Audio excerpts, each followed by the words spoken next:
Alhamdulillah hari ini kita masuk minggu yang kelima bersama 7 lagi baki peserta muallim muda yang masih bertahan sehingga ke hari ini. Dan Alhamdulillah mereka hari ini akan diuji dengan cabaran tugasan lapangan bagi minggu yang kelima. Dan sebenarnya kita nak buat kejutan kepada semua peserta 7 muallim muda ini yang mereka jangkakan mereka datang ke sini adalah untuk berenang. Sukan sunnah berenang. Tapi sebenarnya kita buat lebih cabarannya lebih luar biasa, bukan sekadar berenang tapi mereka dikehendaki untuk menyelam dan kita akan belajar tentang Discovery Scuba Diving pada hari ini dan bagaimana mereka menikmati dakwah itu bukan sekadar di darat tapi dakwah juga di lautan insya-Allah. So itulah cabaran bagi tugasan lapangan muallim muda bagi minggu yang ke-5 insya-Allah. Muallim muda ditenagakan oleh Epsil Cafe. Bangkitkan semangat pagi anda dengan Sawan Epsil Cafe. Kopi tenaga premium dengan herba semula jadi. Untuk tenaga, fokus dan stamina luar biasa. Epsil Cafe, cuba dulu, baru tahu.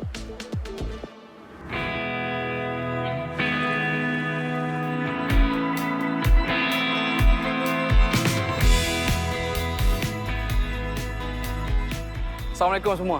Waalaikumsalam. Alhamdulillah. Hari ini adalah tugasan lapangan kita minggu yang kelima. Apa pun tahniah kerana kekal di minggu yang kelima Tahniah. Tahniah semua insya-Allah.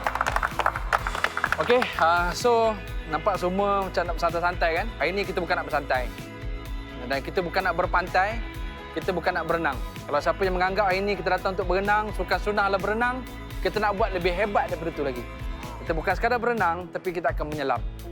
So hari ini tugasan minggu yang kelima bagi tugasan lapangan kita adalah kita akan buat satu aktiviti dipanggil DSD, Discovery Scuba Diving. Dan insya-Allah saya berharap kita ni adalah muallim, kita adalah pendakwah, kita adalah guru. Kita bukan sekadar khalifah di darat, tapi kita juga khalifah di laut. Dalam masa yang sama insya-Allah kita nak memikirkan kebesaran ciptaan Tuhan. Insya-Allah menerusi bagaimana kita nak bernafas di darat, di dalam air dan sebagainya. So all the best kepada semua. InsyaAllah. Saya harap kita boleh sahut cabaran minggu yang kelima. InsyaAllah. Muallim muda. Dakwah untuk ummah. Baik. Untuk Discovery Scuba Diving ni kita akan ada 2 fasa. Yang pertama diving briefing ataupun dive brief untuk kita tahu cara penggunaan equipment, okey, dan prosedur untuk kita turun. Dan selepas tu fasa kedua kita akan masuk dekat dalam air untuk buat underwater skills. Okey, dia terpecah kepada 2 session. Yang pertama adalah dive briefing. Kita akan kenalkan nama-nama equipment, fungsi dengan cara penggunaan dan beberapa skill basic yang kita akan perform di bawah air lah. So sesi kedua adalah underwater. So peserta akan diberi task ataupun basic skill. Yang pertama adalah half flooded mask clearing di mana peserta perlu untuk memasukkan air dekat dalam dia punya mask and kena remove balik air tu. Dan yang skill yang kedua adalah regulator clearing. Itu adalah untuk basic skill lah untuk underwater. Dan kita akan buat ada tugasan special dekat bawah yang saya tak akan bagi tahu apa-apa lagi. Saya nak tengok siapa yang betul-betul boleh komit nanti. Dia akan dapat markah ekstra. Ya Allah.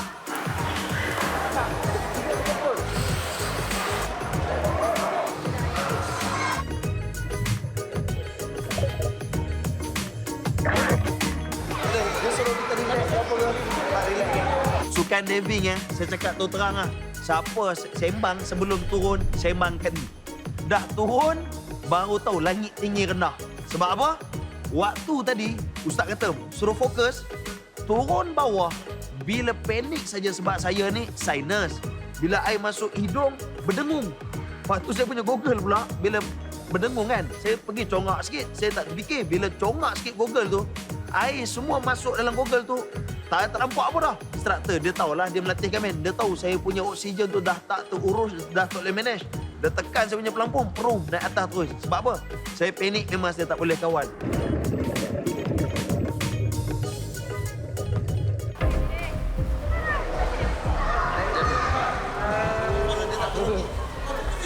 Pada awalnya memang cukup sukar sebab saya punya badan ni memang tak tahan sejuk.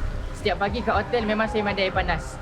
Jadi bila nak masuk dalam air tu, kita cuba kawalkan guna pernafasan tu. Pada awalnya memang agak takut, tapi bila kita masuk banyak kali kita dah boleh. Bila dah boleh kita cuba masuk dalam. Bila masuk dalam tu kita tak boleh. Sebab apa? Sebab badan ni terlampau menggigil. Mungkin itu antara penyebab dan saya tanya juga kepada Ustaz Syarizan. Itu antara penyebab yang kamu tak boleh nak buat benda ni sebab gigil tu tak boleh nak kontrol. Itu antara penyebabnya lah. Okey, tadi yang kedua kita tak sempat buat sebab masa tak cukup. Yang pertama aja buat. Alhamdulillah boleh buat semualah. Cuma tadi saya ada sikit masalah, bukan masalah lah, dia pedih hidung. Jadi bila pedih hidung tu saya minta untuk naik sekejap. Kemudian baru saya turun balik untuk pergi ke bahagian 5 meter. Alhamdulillah, syukur pada Allah atas segala nikmat yang Allah Ta'ala kurniakan kepada kita. Nikmat akal fikiran, nikmat lisan yang Allah bagi pada kita. Dunia ni hanya tempat yang sementara. Semua yang ada di dunia ni akan binasa. Berapa ramai dalam kalangan jin dan manusia yang dihumban masuk ke dalam api neraka Jahannam. Wal'iyadzubillah. Dan akhirnya Allah jawab dalam surah Al-Baqarah pada hujung ayat. Okey, kenapa saya sengaja nak bila mana mereka selesai saja tugas mereka di dalam air dan mereka naik saja ke darat, mereka terus diminta untuk berucap, untuk memberikan tazkirah.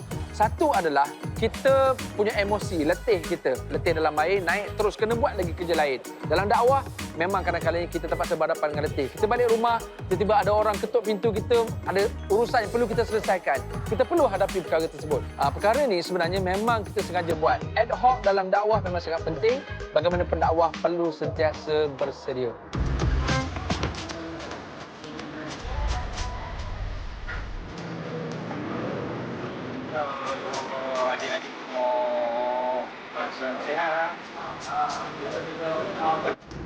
Alhamdulillah, kami semua sekali peserta Muallim Muda malam ni menerima jemputan di restoran Rico's Pizza. Dan ini restoran ni kepunyaan pencetus rumah Meriko Aceng Abdullah. Dan kami kat sini ni bukan hanya menikmati juadah semata-mata, ada satu session yang khas sharing daripada PU Meriko sendiri. Yang pertama, sepanjang berada di dalam program realiti agama. Yang kedua, sharing bagaimana apabila setelah keluar saja daripada program realiti agama, menjadi seorang pendakwah dan sebagainya kan. Macam mana kita nak bawa diri kita ni? Tak naklah sampai kejutan budaya, akhirnya tak tahu nak ke mana diri kita. Dan yang ketiga, yang ini paling best, ini adalah anugerah daripada Allah. Bagaimana PU Meriko nak berdakwah dalam bentuk bisnes yang Allah Ta'ala rezekikan kepada beliau. Jadi terima kasih kepada Rico's Pizza sudi menerima kedatangan kami. Sekarang you all dekat dalam proses untuk ditarbiah, keluar ke depan akan datang ni untuk menjadi satu ikon anak muda Gen Z yang terbaru. Sebab itu dalam Muallim Muda, benda yang saya nak tekan kepada anda semua adalah kita ini adalah cerminan Rasulullah yang bila keluar nanti adalah kita harus berdakwah walau di mana saja kita berada.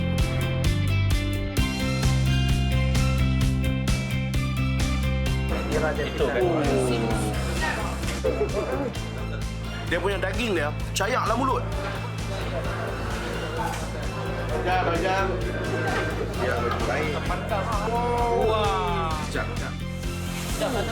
Pizza durian yang pertama dalam Malaysia.